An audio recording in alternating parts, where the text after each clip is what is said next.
Please welcome to the ring, from Southport, England, the United Kingdom's youngest transgender professional wrestler, the dangerous diva, Aria Check. There has been countless films of legends, heroes, icons and role models, but now is my time. I'm Aria Check and welcome to Checkmate. 2, 1.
Where did Aria Check come from? I've watched a show called Pretty Little Liars. So one of the main characters in it is called Aria, which is where I got the name from. And Check, there's a movie called Jennifer's Body. I don't know if you've heard of Jennifer's Body. But the main character is called Jennifer Check, and she's basically some high school girl who turns into a vampire. I always watched the divas growing up, so they kind of inspired my whole kind of personality and way that I am. So I wanted something. I knew I wanted something with diva, and I just thought like it goes together well, just having the two alliteration moment. I just thought it sounded nice. Violet. Oh! Big kick though. Levels HCC. Checkmate. So Checkmate. Literally, as soon as I told people that my wrestling name was going to be Aria Check, they were like, "Oh, you have to use Checkmate. You have to use Checkmate." Oh, it's so good. So I just started using it from other people telling me that this name suits my character's wrestling name. Oh, what you got planned? Face buster then. Move. There's a wrestler called Eve Torres, and it's her finish. She used to call it the Heartbreaker. I've tried to kind of put a little spin on it where I lift them up just to change it up a little bit, but that's where the move came from because I just think that was a cool finisher. Come on, Ariane! Watching the Divas matches growing up, I just finally saw something. I was like, oh, because at the time I didn't think that is something that you could realistically do, but I always wanted to do it. And then I think as I got older, I just keep on watching women's wrestling and going back in time and watching like some golden era stuff. It just made me think, oh, I can get in the ring and, I want to wrestle and I can wrestle. But obviously when you're a kid, you don't actually think that normal people can just go and wrestle. Now it's drilling Aria Check and a clothesline from Aria Check to drill. Wrestling idols. So, my favorite wrestler, I feel like Stone Cold is about to stun me for saying this, but my favorite wrestlers of all time is definitely Alicia Fox and probably Melina as well. So literally, I'm gonna get stunned by Stone Cold. I think it's just the fact that they were pretty and they were glamorous, but they could still wrestle. Like they kind of combined the two worlds of what I liked, like the makeup, hair, entrance, and glamour and stuff, and they could wrestle as well. That's why I love Tiffany Stratton at the moment, because she does all of that, but she's one of the best wrestlers probably in America, not just WWE, probably in America right now. I think that's why it's just a perfect combination of them two worlds for me.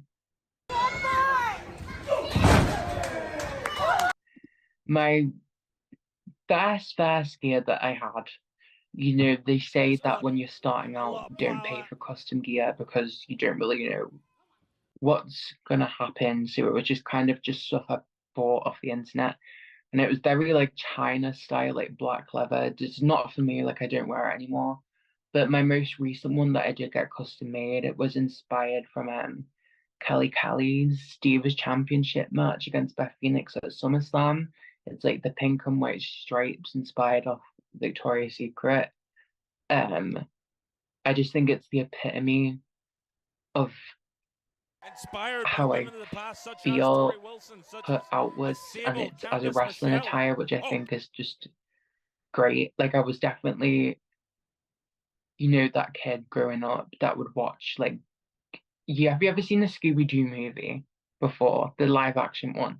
You know that scene where Daphne is in the purple kind of outfit and she's beating up that guy. It's like a purple pink outfit. That's just kind of how I feel when I have it on and I'm wrestling someone. Like that's just literally how I feel, because it's this whole like girly pink feminine thing, but I'm going in and I'm beating someone up. But it's just like that's just me brought outwards, is that scene from that movie. So I always wanted to train since I was like 15, 16, younger. I didn't really think that I could be a wrestler being trans, to be honest, but there was a wrestler in New Zealand called Candy Lee, and she was like the first sort of trans wrestler that I knew of or heard about. So from there, just like, okay, it's something I can do. So I was looking up wrestling schools and I just started training at my first wrestling school. I don't train there anymore, I train somewhere else, but I just found them online and just messaged them and said, can I train? I was excited. It's something that I wanted for so many years, and I was just, a lot of the wrestling schools wouldn't take you in until you were 18. So I was kind of just pretty much waiting until I was 18 to finally start, because they wouldn't take me on when I was younger. So I think it was just overwhelming, and it definitely, the first time I got in the ring, I felt like I've just unlocked, like I just, when I went in there and got in the ring, I just kind of knew that this is what I was meant to do. Like you just kind of feel it straight away. It's just, I just kind of felt this like weird sense of like I belong in here. That's the only way to describe it. Rumbles are the worst.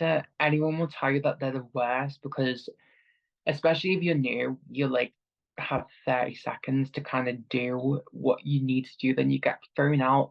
And then because there's so many people, everyone's focused on their own stuff, doing what they need to do, and then you kind of just like an afterthought. I mean, I think the concept is fun, and it's definitely one of my favorites to watch. Like my favorite pay-per-view is the Royal Rumble.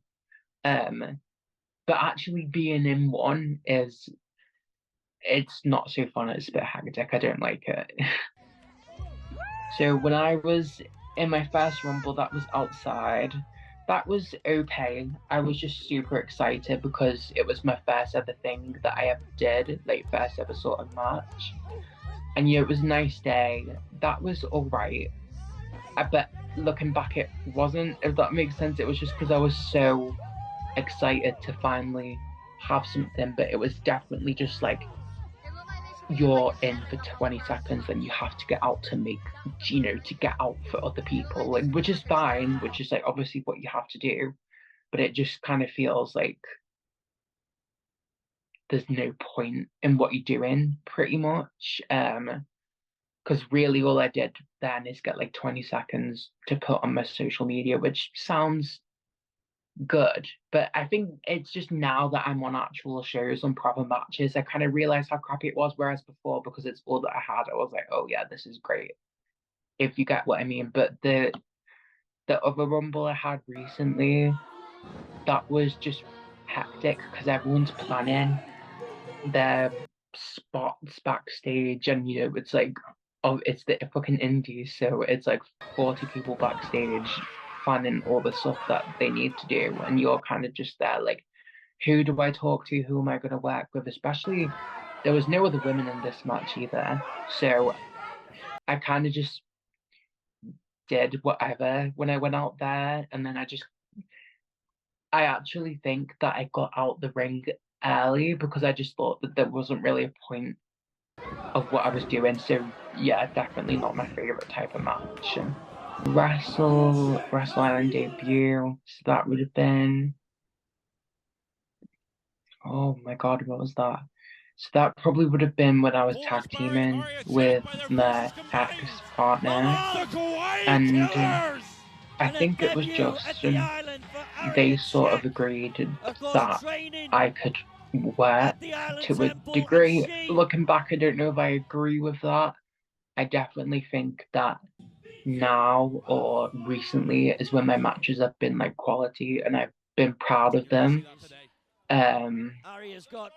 But as time has gone on in Wrestle Island, I've definitely had better matches over time. But in a way I don't regret it because it's also like a learning curve, and maybe I wouldn't have been where I am now if I didn't have those crappy matches where I didn't do so well. Maybe I wouldn't be at the point where I am now if I didn't have them, rather than just training and not having show experience and stuff. Because I know it's independence, but like when you're in training, your practice matches are against like in front of 10 people, whereas might not be a lot to some people, but when there's like 150 people to 200 people, that is quite a lot when you're not like a WWE wrestler. Like it's quite a lot of people to just like be screaming in front of, talking in front of, coming out and posing in little costumes. Like it is quite overwhelming for a regular person.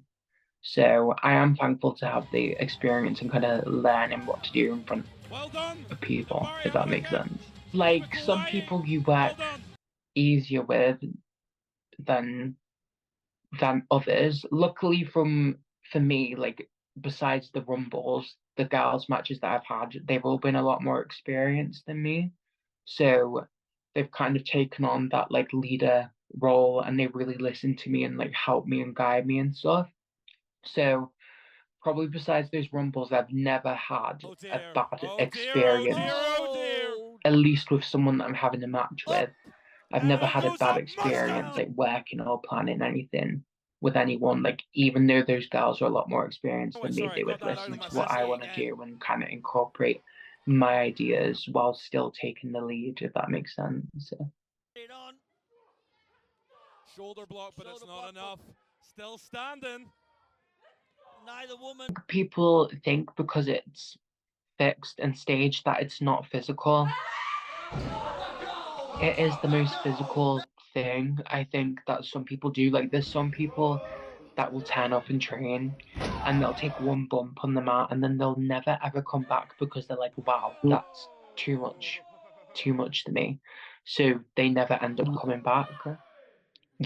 I've had injuries, I've torn my stomach, and I've like broken some sort of bone in my foot before from wrestling. And the amount of times where I've woken up and been like, fuck, this this really does hurt. It was a big shock for me in the beginning because I didn't think it was going to hurt as much as it did. And like, yeah, you do get used to it, but like, I am covered in bruises all the time. I do get like, sometimes I bleed. People can make accidents, like I've been punched in the eye on accident and stuff,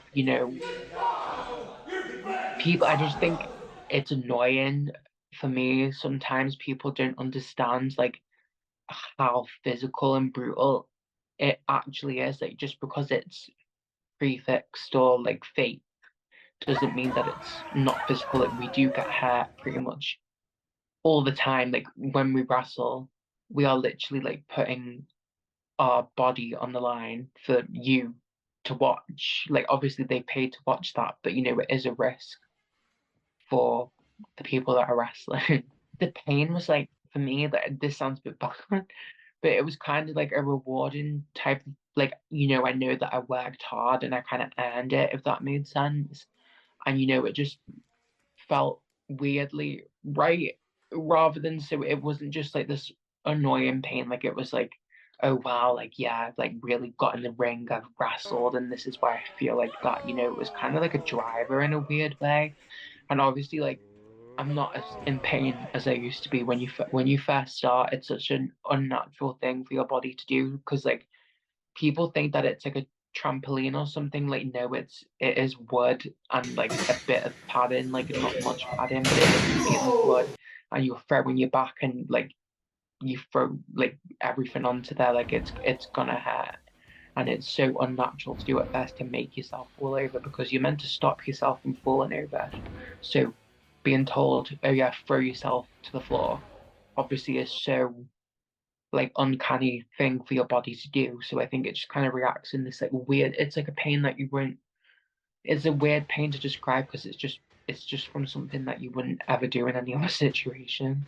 I don't like it. It's just weird to think about that there's just not like it makes you realize how many little trans people there is. Like there's generally like puts into perspective that we're such a like niche part of the population, I think, and obviously wrestling is a very niche thing to do as well. So just I don't know, makes me feel like a niche within a niche within a niche is the best way to put it. Yes, I wrestled a lady called Helen Charlotte Campbell, which she had a one-on-one match later on with a trans woman, but we were in a tag match together on different teams.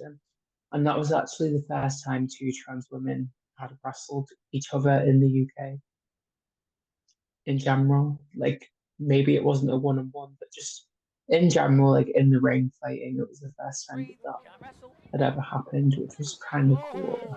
I think because I was such a small name at the time, didn't get anything, because her match later on with that trans woman that came from America traveled to England, that did get a lot more publicity because she had a bigger name, which is fair enough. Like it is what it is. Like, I think when you're a kid, you just want someone to aspire to be. So I think it's good that finally kids that are trans or question if they're trans or their gender identity can like finally look at specific people on TV and be like, oh yeah, if she can do it, I can do it too. Representation is the most important thing, and to have that in wrestling, someone you can relate to, especially as a kid, I think it's super important. For me, it's very much like surreal because I didn't have that growing up. So, to not have anyone to look up to and then kind of create that person myself who I would have wanted to look up to as a kid is surreal because, if it doesn't, I don't know how to maybe explain it properly, but if it's not happened yet, be the first is kind of my mindset. So be the representation that you want to see, pretty much is how I feel about it. Obviously, role models is a really big word, but yeah, just that trans people are here to do big, cool things, but yet be normal, and we're just like you guys with big, you know, goals and aspirations in life. We're not so alienated from you guys as maybe media wants us to be, or like, right wing media wants us to be, so alienated from the rest of the population. Like we're a completely different species, but really we're just like you guys with everyday issues and goals. Just to find some common ground that we're not so different to what we think.